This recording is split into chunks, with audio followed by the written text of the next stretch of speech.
Olá, tudo bem? Aqui é o professor Ricardo Pasco, da Universidade Federal do ABC. Essa é a nossa última aula do curso de Fenômenos Térmicos. Hoje a gente vai falar sobre entropia. E na primeira aula do nosso curso, eu falei sobre a lei zero, a lei do equilíbrio térmico. Ela tinha a ver com a temperatura, que como a gente já trabalhou aí, em vários exercícios, a pressão, o volume, a própria temperatura são variáveis de estado, ok? Elas classificam ali o teu estado, por exemplo, estado inicial, estado final, certo? Ok? E a energia interna também é, como a gente viu na aula 7, uma variável de estado, ela só tem a ver com o ponto final, o ponto inicial, ok? Assim como a temperatura também, de um certo processo. E no caso da energia interna, a mesma variação da energia interna, a primeira lei, é igual à soma ali das energias de transferência, calor e trabalho, no caso específico da termodinâmica. Tá? Okay? Lógico, lá eu estou ignorando outras fontes de transferência. Sim? Como, por exemplo, som, luz, etc. A gente já discutiu isso na aula 7. Sim? E a segunda lei? A segunda lei da termodinâmica a gente viu na aula passada, que ela tinha a ver com limitações das máquinas reais. Então você nunca tinha uma máquina real que vencia, por exemplo, a máquina de Carnot, ou você nunca tinha um refrigerador perfeito, sendo as formulações ali antigas da segunda lei da termodinâmica. Eu quero chegar hoje numa formulação um pouquinho mais moderna. Sim? E para isso eu tenho que introduzir, eu vou ter que usar então uma outra variável de estado, certo? Que é a chamada entropia, que eu vou denotar aí pela letrinha S, certo? Okay. Como é que eu faço isso? Bom, antes de eu colocar a fórmula, simplesmente, vou discutir um pouquinho com vocês a diferença entre microestado e macroestado. Tá? Então, a entropia tem muito a ver com o mundo microscópico. Tá? Eu vou terminar a aula falando sobre isso. Tá? Mas, por enquanto, imagine o seguinte, Imagine que eu estou jogando dados, peguei 2 dadinhos aqui, estou jogando dados num cassino, jogo de cassino, por exemplo, tá? Ok? E aí eu tiro um par aqui, por exemplo, 1 e 6. É um famoso jogo ali que a soma é 7, por exemplo, eles chamam de craps, os americanos, tá? Então tirei um 7, legal. Mas eu podia ter tirado esse 7 de outra forma, por exemplo, 2 e 5. Sim. Ou sei lá, 3 e 4. Pinta esses dados para você ter eles diferentes, para você distinguir, por exemplo, entre 4 e 3, 3 e 4, por exemplo. Tá? A soma é 7 também. E assim vai. Tá? Então você tem 6 possibilidades em que a soma é 7. Vamos dizer que a soma seja o tal do macroestado. Sim? E o microestado é o par de números aqui, que eu vou distinguir a ordem, sim. Tá? Ok? Por exemplo, 1 e 6 é diferente do 6 e 1. Sim. Então, se você fizer as 36 jogadas aí diferentes, você vê que a chance de eu tirar a soma 7 é muito maior, 6 vezes maior do que tirar, por exemplo, sei lá, soma 2, que é uma das menores. Sim. Na verdade, soma 2 é a menor de todas, junto com a soma 12, que é a mais rara de todas. Você tirar 6 e 6 no seu dado. Certo? Então, o microestado, seria esse parzinho de números aí, é algo que muitas vezes a gente não consegue medir, mas a soma ali, o macroestado, ou a probabilidade, melhor dizendo, nós conseguimos. Tá? Okay. Deixa eu te mostrar um caso mais real. O caso mais real, por exemplo, seria o ar. Vou pôr um exercício lá, que você tem uma membrana separando ali as duas partes de gás ali, por exemplo, nitrogênio e oxigênio. Tá? Eu vou separar isso em dois recipientes. Tá? Aí eu vou lá e estouro essa bexiga que está separando esses dois gases. Eles, obviamente, vão se misturar. Sim? Okay. Então, qual é mais provável? O que é mais comum? É você ter o estado, lógico, misturado. Os dois gases misturados do que eles estarem separados aí, Vamos dizer que em algum instante de tempo você veja, se você pudesse ver essas moléculas, Você veja, por exemplo, oxigênio de um lado e nitrogênio do outro. Não é zero essa chance, mas é muito improvável. Tá? Então, nota novamente, essa simetria, ter tudo arrumadinho de um lado, todas as moléculas de oxigênio de um lado, todas as de nitrogênio do outro, essa separação muito simétrica aí é extremamente rara. O que a gente tem, na verdade, é bagunça. O universo prefere a desordem. Tá? Okay? Então, mesma coisa aqui, volta um segundo, nos dados. Ó, arrumadinho, pense nos pontinhos aí como se fossem moléculas. Você tem uma molécula de cada lado, é muito raro. Em geral, você tem a bagunça. Então, a bagunça é mais provável, né? Ou melhor, a ordem é mais improvável do que a desordem. Tá? E o sistema sempre corre da ordem para a desordem, pelo menos de maneira natural. Tá? Então pensa de novo no oxigênio e no nitrogênio estourando, ele vai rapidamente para o desordenado. Tá? Okay? Legal. E o que é entropia? Então estou chegando lá. A entropia é uma medida dessa desordem. Tá? Eu vou chegar no fim da aula e na fórmula, mesmo que mede essa desordem. Tá? Mas na termodinâmica que veio antes, né, o que eu me refiro é a mecânica estatística, na verdade. Que vai ser um outro curso ali, eu só vou dar uma pincelada só na mecânica estatística. Tá? Mas a termodinâmica, Clausius foi o primeiro a pensar na entropia. Né? Okay. Do ponto de vista macroscópico, como é que eu encontro essa variável de estado? Sim? Mas como toda boa variável de estado, por exemplo, a variação da energia interna, na hora que eu faço um ciclo, eu volto no mesmo lugar, então essa variação é zero. Então eu vou pedir a mesma coisa para o S. Se eu fizer um ciclo reversível, lógico, né, eu tenho que andar, tenho que ter pontos para poder caminhar aqui, né, calcular a área, etc. Assim, eu vou sempre pensar no reversível. Tá? Eu vou até pôr um errinho aqui nas coisas aqui quando eu lembrar, que eu tenho que sempre pensar nas coisas reversíveis para poder caminhar. Tá? Então se eu voltar no mesmo, comecei no mesmo ponto, terminei no mesmo ponto, tá? Então eu tenho um ciclo, lógico, o ΔS vai ter que ser quanto? Zero. Sim? Então, que ciclo que eu conheço ali, que eu sei tudo? Por exemplo, o ciclo Carnot, ciclo reversível. Né?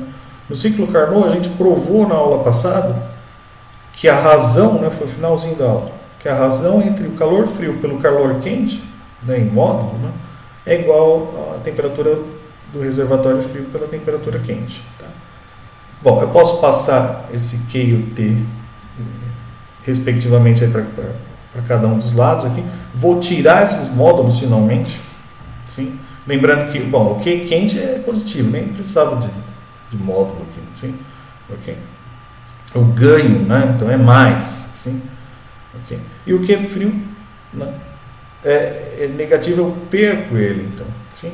Eu vou pôr então um sinal de menos aqui. Se eu jogar tudo para a esquerda ou para a direita aqui, eu vou ter que a soma dessas razões Q sobre T, né, é igual a zero. Sim? Okay? Na verdade, em todo ciclo, não precisa nem ser reversível, não. Tá? Pode ser irreversível. Sim? Okay? Lógico, eu tenho que ter um caminho ali. Tá?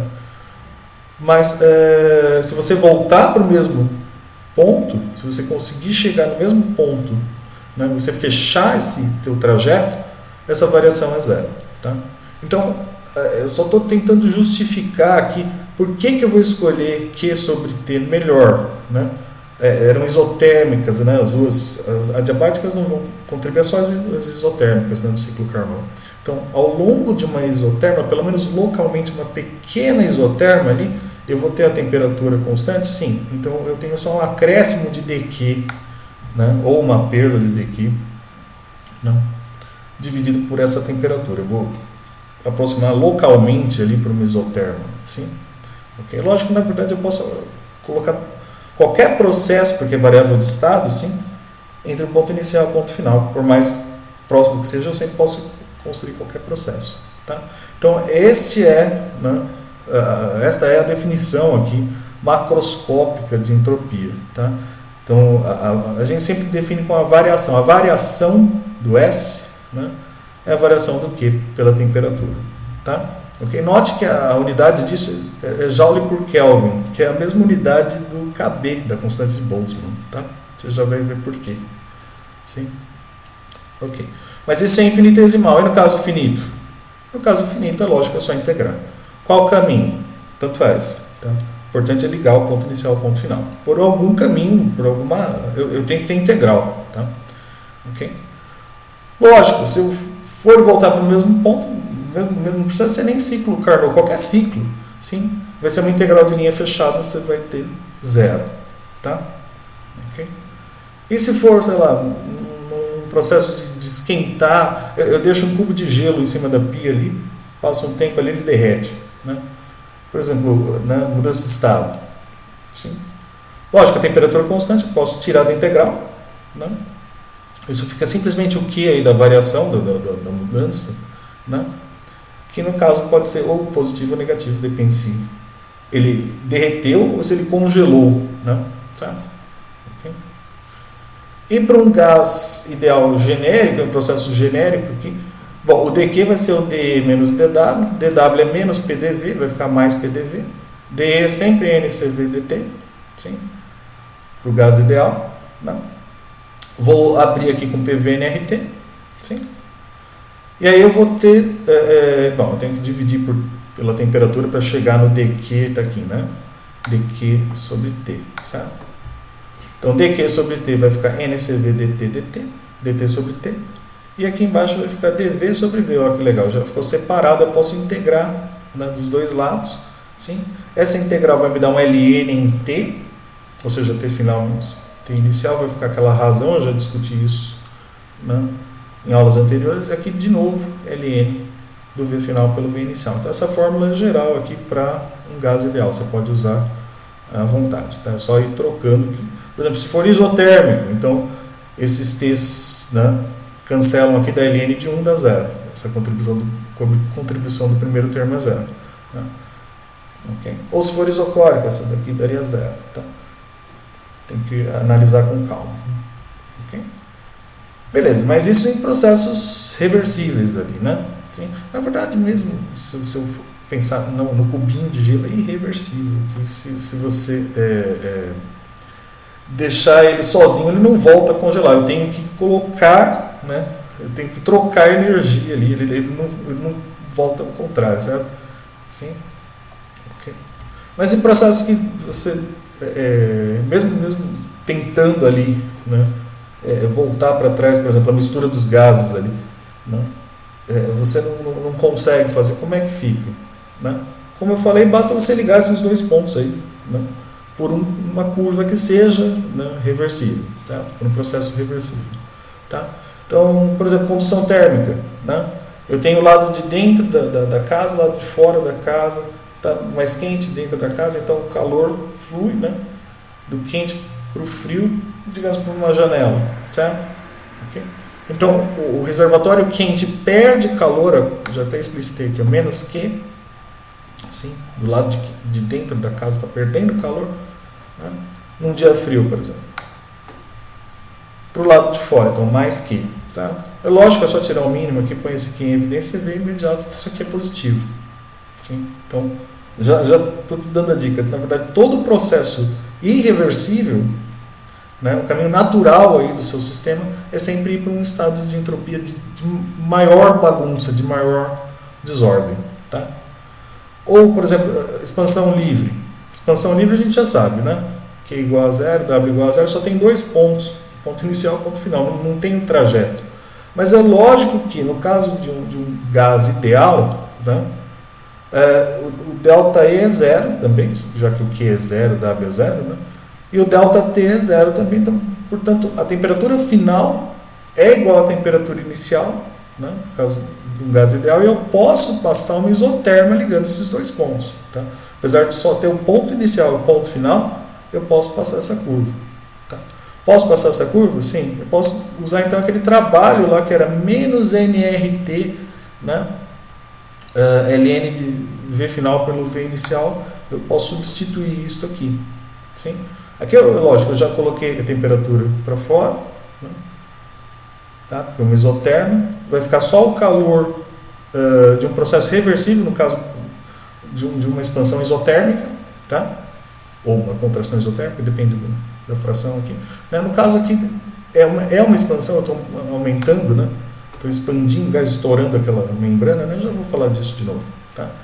Então isso fica, né, o menos com menos NRT, vai cortar o T, fica mais NR, LN do V final pelo V inicial, que é lógico, no caso de uma expansão, LN maior, LN de um número maior do que 1 é positivo, certo? Ok. Outro exemplo um pouquinho mais complicado, eu vou deixar um exercício lá para você fazer da ferradura com a água, né? É o que macete aqui, eu fiz Czinho aqui para ficar mais compacto, né? O Czão, na verdade, né? Então, a calorimetria de 2 corpos, temperatura de equilíbrio, que você faz a continha, chega, você já está cansado de fazer isso, sim?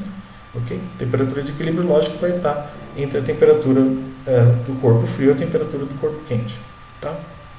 Se você substituir isso, né, para cada corpo aqui, vai fazer um macete aqui, para cada corpo vai dar LN aqui, né? Seja, por exemplo, no caso lá da água, né? Então começou uma temperatura mais fria e vai terminar numa temperatura de equilíbrio mais alta, né?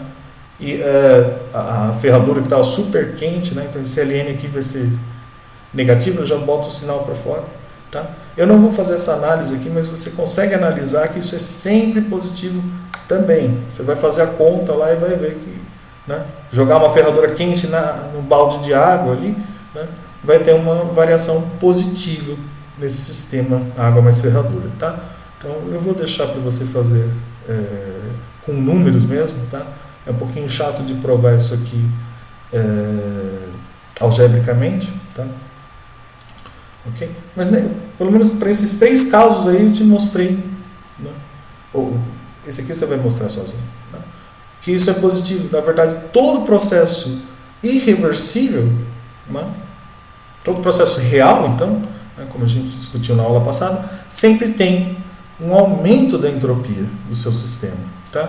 Então, de maneira geral, né, quando o processo é cíclico, reversível, a ΔS é 0. Mas para um processo irreversível, o ΔS total é maior que 0. Tá? Então ele sempre vai ser a variação total da entropia do universo. Se eu pegar todos os, né, objetos ali e for acrescentando, né, entropia, então reversível 0. Mas reversível praticamente não existe. Né? Certo? Eu nunca consigo ter não dissipação. Tá?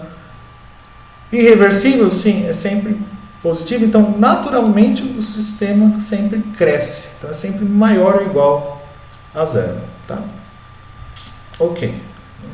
Mas isso é a entropia clássica, vamos dizer assim. Como é que fica a entropia né, no macro, né? Como é que fica a entropia microscópica? Então, na verdade, se você pensar lá no comecinho da aula no número de microestados, vamos pegar de novo a expansão livre, né? Pensa lá, eu vou dobrar o volume. Não precisa, eu posso triplicar, posso, né, mudar pelo fator que eu quiser. Né? Então, imagine que eu tenho uma molécula só. Vamos começar devagar, deixa eu já mostrar a figura. Tem uma molécula, ela está presa desse lado esquerdo aqui. Sim? Aí eu vou lá e estouro a membrana. Então, ela pode ir tanto para o lado esquerdo quanto para o direito. Ela tem, né, 50% de chance, né, de ficar em um dos lados. Certo? Ou seja, tem 2 possibilidades, tem 2 maneiras de eu distribuir, né, essa partícula. Né? Ok? Falta aqui um segundinho. Esse número de macroestados, né, no final eu tenho 2 possibilidades. Em relação a uma possibilidade no início, essa razão aqui, é lógico, é proporcional ao número ao volume. Sim? Eu dobrei o volume, então esse número é proporcional a 2. Tá? Se eu tivesse, sei lá, 2 partículas, lógico, de novo, eu vou falar em partículas clássicas, tá?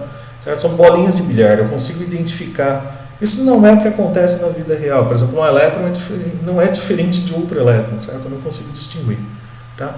Mas com bolinhas de bilhar eu consigo. Sim? Okay.